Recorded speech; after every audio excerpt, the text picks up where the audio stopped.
नमस्कार, मी पंजाब द हवामान अभ्यासक मुक्काम पोस्ट गोगली धामणगाव तालुका सेलू जिल्हा परभणी।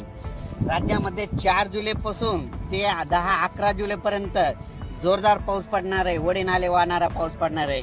ठिकठिकाणी छोटे छोटे तळे असतील तर त्याच्यामध्ये पाणी येणार आहे, म्हणून हा अंदाज लक्षात घ्यायचा। एकंदरीत परिस्थिती बघायची झाली तर राज्यामध्ये म्हणजे सध्या आता एकदम पाऊस एकदम बंद होणारच नाही, चालूच राहणार आहे, म्हणून हा अंदाज सर्व शेतकऱ्यांना लक्षात घ्यायचा।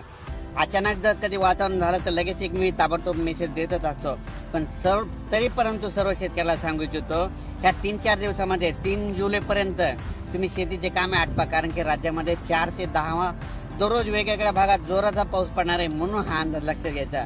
आणि योगायोगाने यंदा सांगू इच्छितो की राज्यामध्ये काय झालं की ज्या वर्षी पुरेपूर पाऊस येतो त्या वर्षी नगर जिल्ह्याला जास्त पाऊस पडतो, बीड जिल्ह्याला जास्त पडतो, सोलापूर जिल्ह्याला जास्त पडतो, लातूर जिल्ह्याला पडतो, सातारा, सांगली, कोल्हापूर तिकडे जास्त पडतो, विदर्भात जास्त पडतो, पूर्व विदर्भात जास्त पडतो, मराठवाड्यात जास्त पडतो, उत्तर महाराष्ट्रात जास्त पडतो, म्हणून हा अंदाज सर्व शेतकऱ्यांना लक्षात घ्यायचा। आणि योगायोगाने यावर्षी पुरेपूर मान्सून आलेला आहे, म्हणून पुरेपूर पाऊस आलाय आणि त्याच्यामुळे यावर्षी चांगला पाऊस राज्यात पडणार आहे, म्हणून हा अंदाज लक्षात घ्यायचा।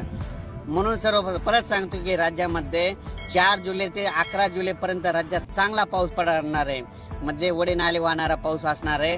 दररोज वेगवेगळ्या भागात पडन पण पाणीच पाणी होणार आहे, म्हणून हा अंदाज सर्व शेतकऱ्यांना लक्षात घ्यायचा। अचानक वातावरणात बदल झाला तर लगेच एक मेसेज दिला झाला आहे। धन्यवाद।